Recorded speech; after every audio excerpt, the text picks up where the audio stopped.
Hello and welcome back to my channel. If you're new here, welcome. I'm so happy you're here. My name is Hannah and on this channel I post a lot of anti-MLM content. I'll link a playlist here and down below. This is my big anti-MLM playlist. Over 100 videos on it at this point, so if any of that kind of content does sound interesting to you, I would love it if you would consider subscribing, consider liking this video. All those things really help to support my channel and I appreciate you so much for doing that. And for today's video, I'm bringing you our 30th horror stories. These are your own personal experiences that you have had with an MLM company, with somebody in an MLM, maybe someone tried to recruit you into one, any kind of firsthand experience you have had with an MLM company that you have taken the time to write out and send to me and given me permission to read for a video. If at any point you have your own MLM horror story to send in, the instructions for how to do that are in the description box of all of my videos. It's super easy. You just send me an email, I add it to a folder for safekeeping, and I pick out a few at a time for these videos, somewhere between 5 and 7 usually. So without further ado, let's read some stories. This one says, "Hi Hannah, I wanted to share an MLM horror story. As a fellow educator, I love the structure and the way you present your content. It is clear that a lot of planning and thought goes into your videos. My experience with MLMs has been pretty minimal. Growing up, I had a friend, and her mom hosted parties for every MLM you could think of. Jockey, Tupperware, Pampered Chef, 31, Charmed Aroma, Scentsy, etc. Every time she had a party, my mom was invited. My mom always went and bought something small, but also always talked to me about MLMs and how I should never be involved with them. I started learning about how MLMs were scams around 11 or 12, 2009 to 2010-ish, so I think I was lucky. I am forever grateful my mom was as informed as she was and helped to educate me." Yeah, that's fantastic. I didn't really start to learn about MLMs until I got to college and I kind of did my own research, so I think that's great that you had an adult in your life who was able to kind of communicate to you pretty early on as to why you should not get involved with them. I think that transition from high school into whatever happens after high school, whether that's college, an internship, going into the workforce, whatever it is, that really is the prime time that a lot of people do get sucked into their first MLM. And so I love to hear that even in your preteen phase, you were kind of being prepped and primed, like stay away from these in the future. Okay, now for the story. I had an incredible high school experience and was really taken under the wing of a group of teachers at my high school. My home life was rough because of my relationship with my dad. They cared deeply about my physical safety and were very helpful in helping my mom and I escape his abuse. Needless to say, they each had such a big impact on my life, and a lot of them continued to check in on me even after I graduated. There was this one teacher at my high school who was much younger than the others. She was straight out of teachers college and everyone really connected to her. She was closer to our age and really relatable. She opened her class at lunch and would eat with the students. She always had a room full of girls who were lamenting about boys and boyfriend drama. I had friends who really loved hanging out with her and it was really like a gossip hotspot. If you wanted to know what was happening in the school, her room was the place to be. I ate in her room a few times but often felt pushed to share really personal things about what was happening at home. I hated feeling like my crappy home life was her lunchtime entertainment, so I tried to eat elsewhere. During this time, she taught history and English. She was known for being really strict in her classes about sourcing and referencing. She was very anti-Wikipedia and required students to have multiple sources to support anything that was included in essays or projects. Her students spent hours researching for each assignment. I never had her as a direct teacher, but this was a well-known fact. This is important for later. One day she added me on Facebook. I thought it was a little strange because I wouldn't have said we were close, but I was friends with a lot of the staff from my high school, so I accepted. It was pretty common for students to friend teachers and other staff once you graduated, so I thought, whatever. I knew she was a little nosy, and so I figured she just wanted to see what I was up to in life. Well, then came the pitch. And you've included a screenshot of the conversation between you two. She messaged you saying, "Hey lovely, I hope that you're staying safe, sane, and most importantly healthy during these crazy times. I wanted to personally reach out to you and let you know that I'm considering becoming a consultant for Beauty Counter products and I will be hosting a little pop-up event here on Facebook for my family and friends to introduce the products and provide more information about why I believe they're worth it. In short, this is an all-natural, non-toxic, and safe skincare line that definitely lives up to the hype. I didn't just want to randomly add you without reaching out first, but please let me know if you're interested in learning more and I will add you to the group. I thought now would be a great time to host an event with the holidays around the corner. There are going to be tons of great deals. Let me know if you're interested." And then you reply back saying, "Hi, I appreciate you reaching out. I personally do not support MLMs. I have many wonderful people in my life who are a part of them. However, I don't agree with the business structure and business model. I would encourage you to find Beauty Counter's income disclosure statement before you commit to being a representative.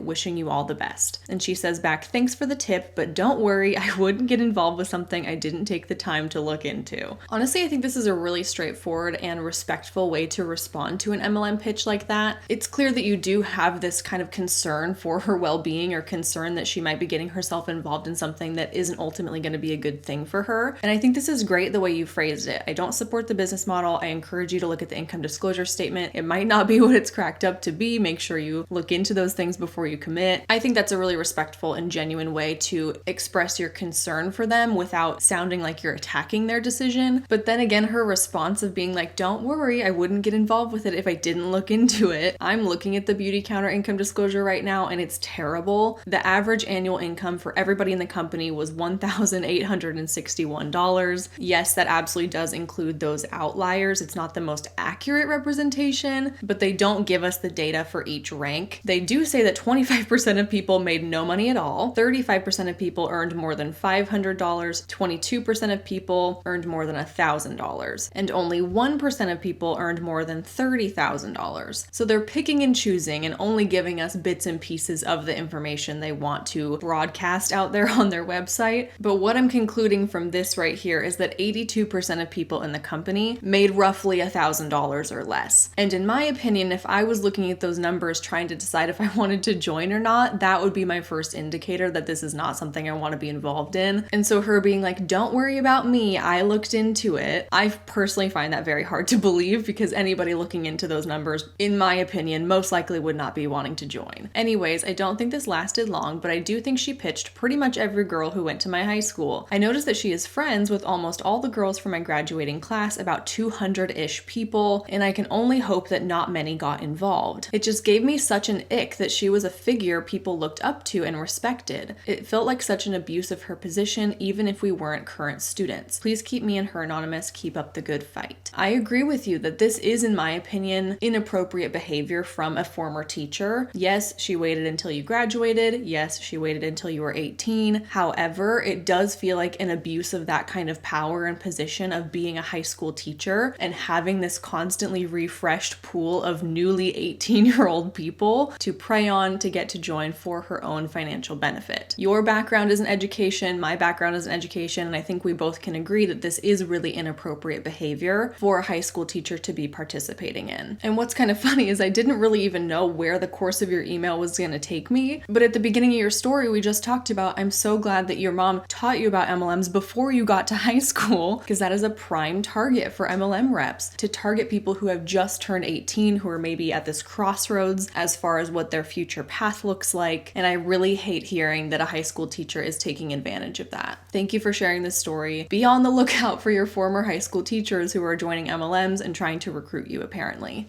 This story says, hi Hannah, first of all, I wanted to thank you for all your hard work and videos. You're so respectful and polite that it's made me feel able to finally tell my story. Thank you, I love that. Buckle in because I feel like my story might be a long one. This happened about 10 years ago when I had just turned 20. Let me begin by saying that I had always struggled with friendships, feeling like the odd one out and like I didn't belong anywhere. I longed for a sense of community in my life. Enter Arbonne. I worked in a small clothing retail store part-time while also studying for my degree in fashion design. There were also around 8 employees in the store and we all got along really well and had become friends outside of work. A new girl started at our store and she began telling us about her side hustle, Arbonne. She mentioned she had been working with them for a few years, but was only now starting to dedicate proper time to it and invited us to come along to one of her business opportunity nights. Intrigued, a group of us from work went. I found the whole thing to be a bit strange. Something about it left me feeling quite icky. It seemed like she worked for a company that made skincare and makeup, yet the whole night was about the business opportunity and about how much money you could make with very little effort. It just seemed too good to be true. It is too good to be true. However, little by little, everyone at work started signing up. 5 of the girls at work now did Arbonne, and I felt like the odd one out. I didn't get invited out anymore, and they were doing lots of work events that I wasn't included in. All they talked about at work was Arbonne, and everyone kept telling me I had to join. So, in an effort to feel included and be part of the fun they seemed to be having, I signed up. My first red flag should have been this. At university, my final degree fashion show was coming up, something I'd been working towards for 4 years. And it coincided with Arbonne's big annual training event in Las Vegas. Aside from the fact that I had no money and coming from the UK, it would have been pricey, I never even considered going as it was the same time as my degree show. How wrong I was. Everyone was horrified that I would be missing the training event. I couldn't. It would propel my business into action. I must go. It's vital. I kept saying no and explaining that my degree show was at the same time as the event and I had to go to my degree show in order to graduate. Also, that's kind of the best excuse you can have. You live in a different country and you have this one thing on the calendar that you have to do if you want to graduate. You would think that would be a good excuse, but apparently it's not. Well, that's when I was told that I wouldn't need to have a degree with Arbonne and that I was wasting my time finishing university when Arbonne was going to bring me so much more money and success than I ever imagined, and that I was really putting my Arbonne business in jeopardy by prioritizing university. That is next level. You're right, you don't need any kind of degree, any qualification whatsoever actually, to be an Arbonne. And I can't stand when I hear anecdotes like this of like, I was encouraged to drop out of college, I was encouraged to quit my job. Because statistically, right, according to the Arbonne income disclosure, the Arbonne business opportunity doesn't turn out to be worth it for most people. So when people are encouraged to leave behind a stable job or to drop out of college or go on a different path that supports Arbonne, I view that as a way to entrap people in the business opportunity where they feel like they have given up or sacrificed too much to let this opportunity go to waste, and so they throw all of their time and energy and focus into Arbonne trying to make it work, and by way of doing that they've burned all the other bridges around them. They're basically suggesting that you dedicate your entire life to this business opportunity and that nothing else is ever going to be as important as this, and that's clearly very dangerous and deceptive and manipulative. I was horrified, upset, and confused. I explained that I thought Arbonne was going to be my plan B income and that I never intended for it to be my career. Then I was laughed at. Obviously Arbonne would be my career. Why would I want any other job once I was successful with Arbonne? I stuck to my guns and I didn't go to Las Vegas. Thank God. But this was held against me for weeks afterwards. Every training I attended after they returned from Las Vegas, people would bring up the fact that I wasn't there and that I missed out and that my business would be doing better if I had gone to Vegas. Let me make one thing very clear. There is nothing, absolutely nothing that could have been said in Vegas that would make your business better. The only reason that these kinds of trainings, conventions, events happen is to, number one, suck some extra money out of the reps themselves by charging ticket prices and to essentially brainwash them into believing that they can make the business work. I say this all the time, but the only secret you need to know to be successful in an MLM is to recruit the most people. Everything else is just BS. There is nothing that they could have said at that conference that would have changed the direction of your business at all. All that really happens at those events is they brainwash the members into thinking that they themselves have the power to be successful if they just want it bad enough and if they just work hard enough. And as we know, the key to success, recruit the most people. But you can't force people to sign up. If people don't want to be recruited, you're not going to be able to recruit them. So ultimately, honestly, on a grand scale, you don't really have as much control over your own success as they try to make you believe you do. I'm getting a little bit off topic, but the point is they can shame you all you want that you didn't spend the money and fly to a different country and miss your graduation requirement event, but there is absolutely nothing that was said there that would be any value to you whatsoever. My business was not doing well. It was a nightmare. My parents didn't support it at all, and I found that really difficult. I expressed my upset to my upline and her upline, and I was told to ignore them, that I didn't need their support, and if they couldn't be happy for me, then I should cut them out. That's right, they told me to cut my parents out of my life. What the heck? I muddled on for a few months, feeling exhausted, embarrassed, and ashamed after every training I went to. The toxic positivity was real. If my business wasn't going well, it was my fault. If I wasn't working hard enough, I wasn't dedicated enough. Then I got ill. It turned out I had appendicitis and I was rushed to the hospital for an emergency operation. Obviously, this meant I would not be attending any trainings or events for a few weeks while I recovered. My upline messaged me while I was still in the hospital, suggesting that all this downtime I had could be used to further my business. I was so upset. Here I am feeling so unwell and trying to recover from surgery, and I'm still being made to feel like I am failing my business. That's right, because in these companies, as we've already learned from your story, no excuse is good enough. I took a step back for a couple months after this, but I started feeling really lonely and decided to try again with Arbonne. My upline was thrilled, but my fiance fiance was not. I told my upline that my fiance didn't want me involved in Arbonne anymore, and she told me to cut him out. That if he couldn't support my decisions, then he was not someone I should marry. I felt so awkward and uncomfortable. So by this point, let me get this straight. Your upline has now recommended you cut out your university degree, cut out your parents, cut out your fiance, and obviously you know this, but I'm just gonna say it again. Those are red flags. No job, no business opportunity, no employer, no leader, no upline, no nothing should ever be encouraging you to isolate yourself and cut off everything in your life so that you can be devoted to this business and this business only. Hello, that's a cult. My fiance, now my husband of 8 years, is an incredible man. I love him dearly, and he's only ever wanted what's best for me. My fiance came to pick me up from this meeting with my upline, and he said hello and tried to talk to her. Bear in mind, my fiance and upline have known each other for years at this point and have been at many nights out and dinners together. But my upline wouldn't look at him. She barely said hello. It was awful. Afterwards, I explained what had happened to my fiance, and that only cemented his disgust with Arbonne and their tactics. After that, I felt really sick about the whole Arbonne thing. Any company that encourages you to cut people out of your life for not supporting them just seems off to me. Yes, amen. The products were overpriced, difficult to sell, but even then I kept being told it wasn't about selling the products, it was all about selling the opportunity. I went to one final training, and that was when I realized that Arbonne was giving me major cult vibes. Wow, it's like you're reading my mind here. At the training, we were told to turn to our upline and tell them we are a quote Arbonne lifer, meaning we would be in this business forever and we would never give up no matter how difficult it was. And if we couldn't commit to being a lifer, then why was that? What was stopping you? What's wrong with your why that it's not big enough to make you want to commit to being a lifer? And they told their uplines that if we didn't turn to them and tell them we were lifers, then we weren't worth the time and investment anymore. Dang, that is insane. I actually have an entire video about the Monate lifer situation. That was all on social media. They had a whole bunch of Monate Huns committing themselves to being in Monate forever on social media. This is the first time I've heard of this happening at a training, like an in-person kind of situation. Could you imagine how awkward that would be? You're standing there and you're like, oh my God, I have to turn to my upline and tell them I will be here forever. I'm committed. I will never leave you. That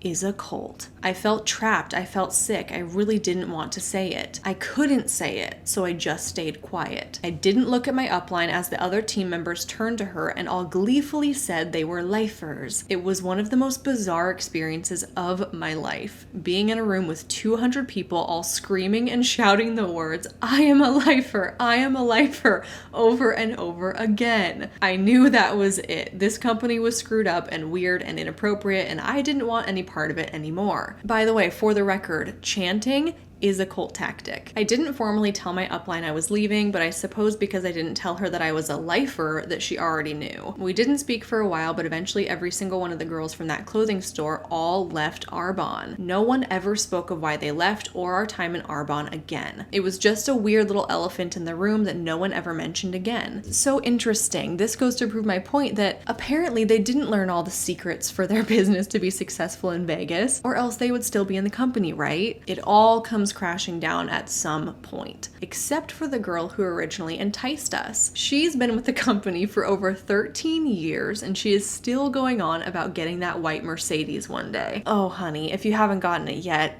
it's not in the cards for you. And that's not her fault also. She never mentions it to us anymore, but she posts about it on social media. Thank you for reading my story and thank you for helping educate people on these extremely predatory businesses. It took me years to recover from the level of shame, guilt, and discomfort Arbonne made me feel. I discovered anti-MLM content last year, and it was only then, 9 years after my time in Arbonne, that I realized none of the failures were ever my fault. I was preyed upon, I was young, vulnerable, longing for community, an easy target. I've started speaking up a little and trying to educate people on MLMs and why they're bad, and watching your videos has helped me get the confidence to continue to do that. Thank you, Hannah. What a wonderful way to end off that story. I'm so happy to hear that, because that's the point of these videos, right? Is to educate and empower people that their experiences are not unique. It's a systemic issue within the entire industry, and most people experience things like this, but it's not talked about enough. But other than that, I feel like you really covered all the bases, acknowledging how this is is weird and it's culty and you should definitely get out of it. And all I can say is thank God you didn't abandon your university program, cut off your parents, cut off your fiance, because some people do. And those things make it all the more difficult for those people to eventually leave their MLMs. And I'm really glad that that was not your case. This next story says, "Hi Hannah, love your videos. I've thought about writing to you about my experience for a while, but I've hesitated due to concerns over being sued by some of the people involved in my story. For that reason, I will censor names and wish to remain anonymous. Get ready, this is long. I graduated with my bachelor's in 2018 and decided I wanted to get another degree from a school that had a degree program for those wanting to go into beauty marketing and product development. At that time, my goal was to start my own makeup company one day, like actually start my own company. I've been anti-MLM long before this story took place. I had a beauty retail job while I was in school working at a pop-up store in Santa Monica, and the college recommended that everyone intern as well. I had signed a non-compete with the company I was working for, basically stating that I wouldn't work for any other beauty companies, so the only way I could intern was to find an unpaid internship. I went to my guidance counselor at the school and she recommended I contact a woman. I'll refer to her as S from now on. She had connections to someone who was a celebrity makeup artist. I had never heard of the name, but when I looked her up, I found articles about her in Forbes, Glamour, etc., and found out that she had appeared on many popular talk shows and been a makeup artist for very recognizable TV shows. Working for her seemed like an amazing opportunity. The guidance counselor gave me her email and we set up a time to meet for coffee. When we met, S explained to me that she had been on the founding team for many large makeup brands and had started 2 previous brands of her own. I had never heard of either brand, but one had even been sold in Sephora. So again, she seemed like the real deal. She told me she was starting a new beauty company that had a huge charitable aspect to it and that we would be working with the government of India, the UN, and other very official agencies. I obviously wanted to be involved.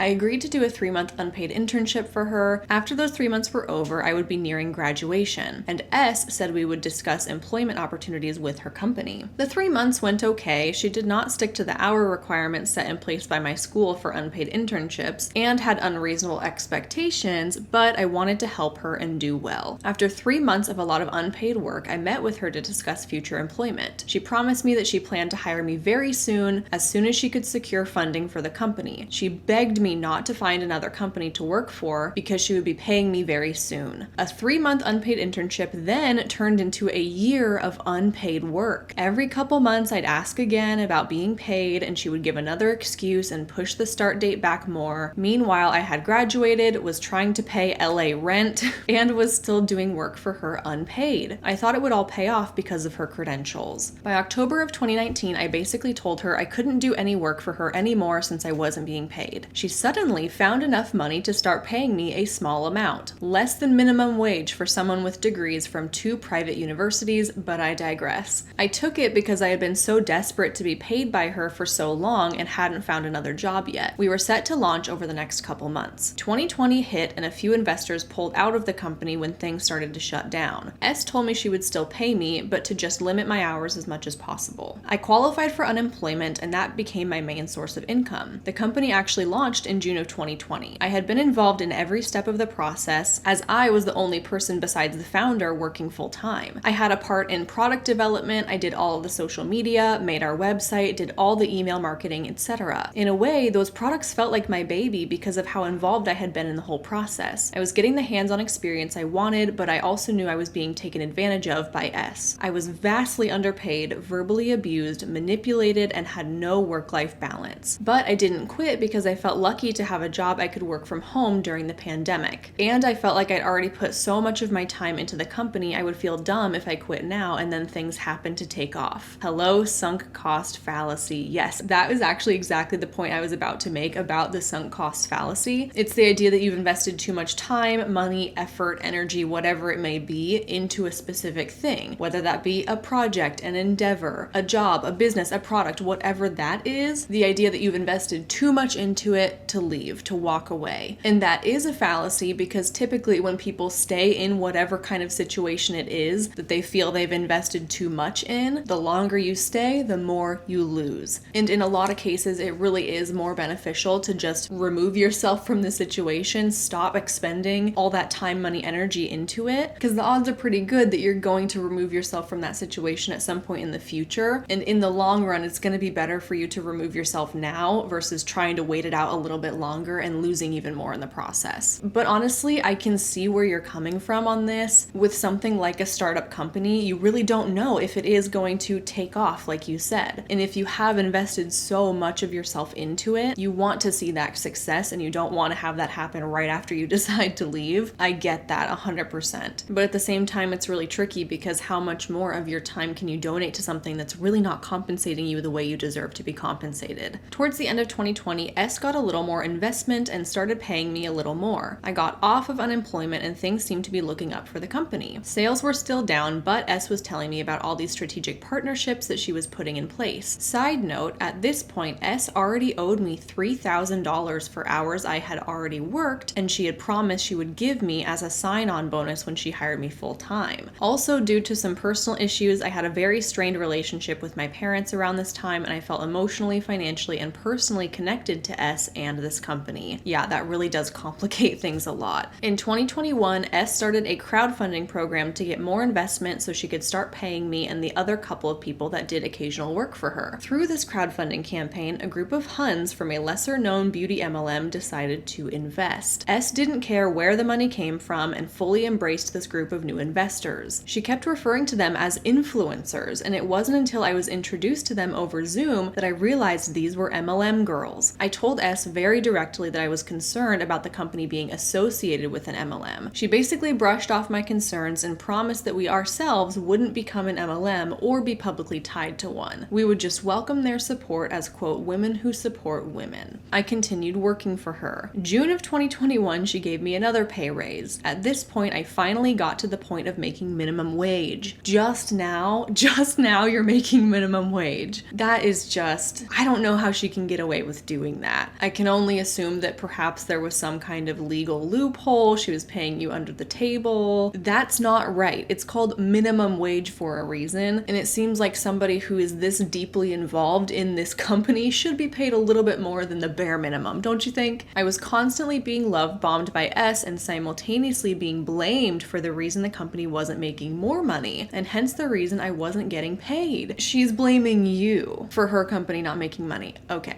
I was progressively getting more frustrated about the situation, but felt hopeless about finding a different job, and still had a shred of hope that this would all pay off. S would always promise me that we'd all make enough money from this company that we'd never have to work again. And from sitting in on calls with her with buyers for Sephora, Nordstrom, etc., it always seemed like we were so close to finally getting to the next step. In September of 2021, S told me that we were starting a, quote, strategic partnership with a company that would get us to distribution into 3 other countries. I soon found out that this company was the same MLM the Hun investors worked for. A beauty MLM started by a founder of Unique that had left and started his own company. I got very upset and told her I wasn't okay with the products being sold by an MLM. I basically got the response that nothing I was doing was working well enough for us to get paid, so until I could secure funding for the company myself, I could basically shut up. She also had me join the MLM's internal calls so that I could experience all of the amazing energy these women had and how excited they were about the products. It was always so uncomfortable and screamed of brainwashing. The Unique/new MLM founder had my personal cell phone number and would call me anytime S didn't email him back quickly enough. I started seriously looking for another job because I had hit my breaking point. Around this time, I ended up flying across the country to stay with my grandma and help her after hip surgery for a few months. I continued working the job, but being outside of my usual environment finally gave me the realization that I needed to get out. In December of 2021, I decided to move across the country, and in January, I told S with no notice that I quit. Since quitting, the company has virtually stopped posting on social media, stopped sending out newsletters, stopped updating the site. And it's becoming more and more clear to me that that's because I was poor and single-handedly running this company while S sat in her expensive LA house on Zoom calls all day calling it work and telling me that I was the reason the company was failing. Although I was never technically in an MLM, I was almost roped into starting one.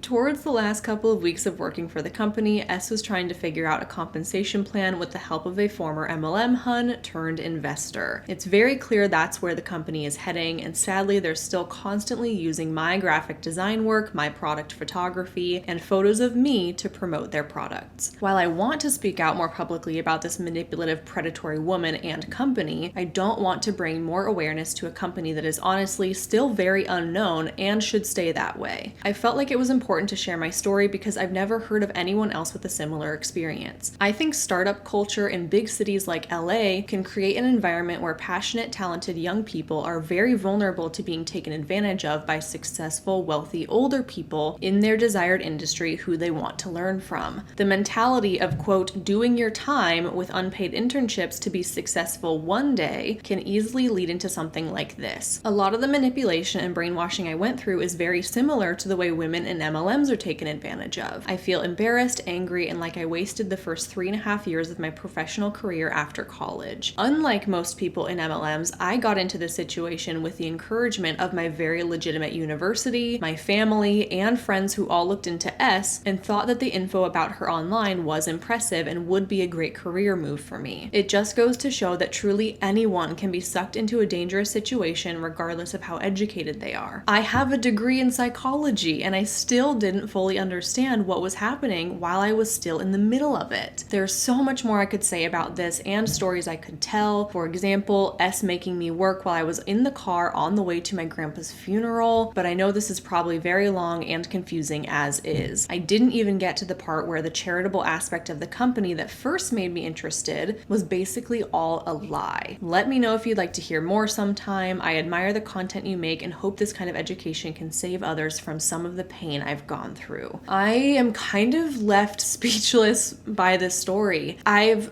clearly never heard anything like this before. This is such a unique situation where you quite literally almost created an MLM. Usually I have some kind of commentary, but I just don't even know what direction to go with this because it's such a unique experience. I guess the point that I really want to drive home from your story is when you say here that it just goes to show that truly anyone can be sucked into a dangerous situation, regardless of how educated they are. And I feel like your story really exemplifies that because look at this. You did your research. You looked into this woman. She looked legitimate. It was also somewhat endorsed by your university. You felt like you were doing all the right things by getting an internship in your career field with someone who appears to be very legitimate and could open a lot of opportunities for you. All of that is the quote unquote right thing to do, and you still got taken advantage of, and that is what is so insane about this. And this also connects really well to the discussion of vulnerabilities, and I agree with what you said here about the startup culture in LA. The hustle culture, the idea that you should be working for free and doing your time to make it big. That entire environment in itself kind of is a vulnerability. That kind of thing can make people more susceptible to brushing off the red flags, to working for basically free, for continuing to remain involved with something that doesn't feel right in their gut. And I think that that is kind of the vulnerability within this story, not to say that you are weak or uneducated or uninformed or undeserving of anything, because I always say that the term vulnerable is not synonymous with any of those things. It simply just means the environment in which you're in makes you more susceptible to certain things happening. And while this is definitely not your traditional multi-level marketing hun encounter, you weren't recruited into anything, you didn't join an MLM yourself and have this bad experience, I still think that we can learn a lot from this story and about the manipulation and brainwashing tactics that really do infiltrate the industry of multi-level marketing as a whole. And it's not surprising to me that the person starting this company fits pretty well into that multi-level marketing business model. This was a very long and detailed story, but I want to thank you for taking the time to write it out. And if you would be willing to share the other details about the other kind of ins and outs of this experience, I think that would be really interesting as well. This story says, "Hi Hannah, my name is Amani, fine to use. I hope I'm pronouncing that right. That's a beautiful name. I'm a teacher and I absolutely love your videos. I've been watching all of your anti-MLM videos and they're awesome. I love your compassion and no nonsense attitude. As I've been watching, I've noticed that the MLM that put me in the hospital never gets mentioned. So I decided to add my voice to the choir because I do think this is one of the more insidious ones. The MLM is known as Optavia." And you know what? Put a pin in this. I have always thought it was pronounced Optavia. I have always said it that way. I've always heard other people say it that way, but I mentioned this company in my last MLM Horror Stories video and someone someone said it's actually pronounced Optavia. So I'm gonna look this up really quick just to confirm.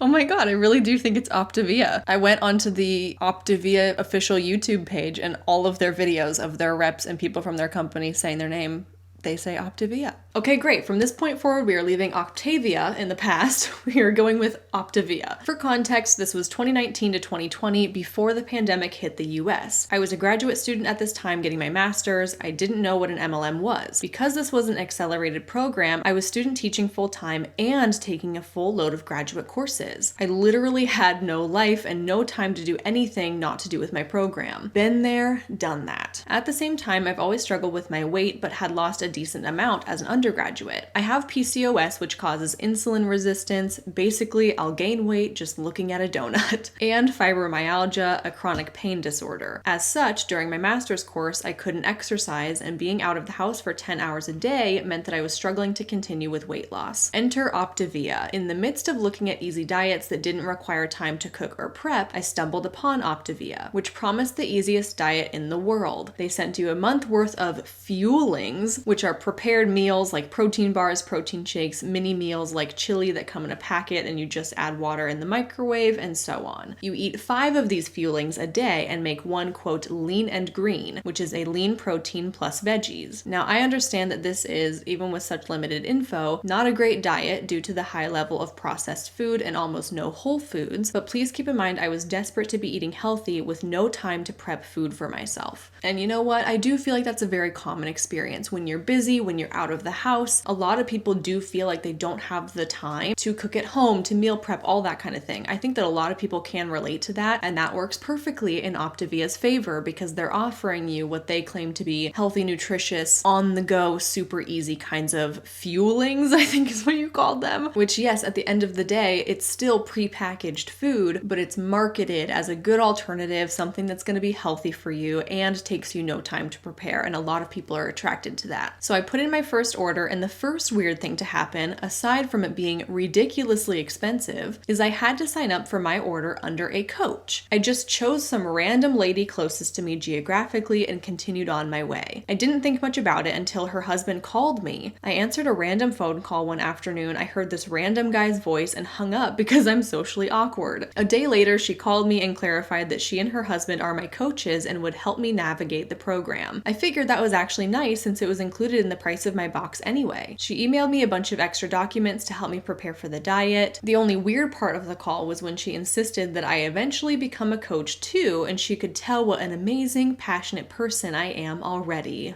Now, this is really interesting because the way that it appears in your story is that you genuinely had no idea what was going on here. When you know about MLMs, it's pretty obvious to someone like, oh yeah, you have to sign up under somebody needs to get credit for your purchase. But if you're just an unsuspecting customer interested in this product range, when you go to order, you're forced to choose who you're ordering under. And if you don't even know what an MLM is or how they work, yeah, you would probably just put in your zip code and choose the person at the top of that list. And now they're saying, hey, I'm your coach, I'm gonna help you through this, and you're thinking, sweet, I get my own coach too. From the perspective of somebody who does know how MLM works, this makes a lot of sense, but from your perspective as someone who has no idea what this even is, I can totally understand how that is really deceptive, and how it would be weird to you to hear on that very first phone call from this stranger that they're going to be encouraging you to become a coach too. Here are the red flags I noticed but ignored because I was so desperate to keep losing weight. So here's a bulleted list I'm just going to read down. No fruit. What diet doesn't let you eat fruit? You can even have fruit on keto. You're encouraged not to have milk or 0-calorie sweetener in your coffee without losing your 3 condiments a day. Yep, you were limited to 3 servings of outside items like milk, 0-calorie sweetener, garlic/onion powder a day. No outside food aside from what's approved on the lean and green list. Banned foods aside from fruit included all grains, peas, carrots, other root vegetables, legumes, and basically anything that isn't lean meat or a green/low carb veggie. I already really don't like this because I think you can get into a dangerous situation when you start categorizing foods as good versus bad. And some of these I feel like conventionally aren't even considered to be bad foods, such as peas, carrots, root vegetables, legumes. I just feel like in general those are considered to be healthy or nutrient dense foods, and so it is a huge red flag that those things things are excluded from this type of diet. And it's just further perpetuating your mentality that like there are good foods and bad foods, and I need to avoid the bad foods and only stick to the good ones if I'm going to see results. That can fast track you to disordered eating habits. And this kind of diet clearly encourages that. I was told to ignore calories since everything is portioned for me, so I never have to worry. This is foreshadowing. My coach, who I learned had no nutrition or dieting training, constantly pressured me to sign up to become a coach and encourage people to get on the diet as well, both of which I said no to. It went from obnoxious to uncomfortable quickly on our weekly call. I was discouraged from exercising. This is also foreshadowing. Despite being done with the program and having lost all the weight, my coach still posted on social media constantly showing herself eating the fuelings and discussing how to make them better. So I want to focus on this discouraged from exercising thing because in my previous horror stories video when Optavia did come up, I was like,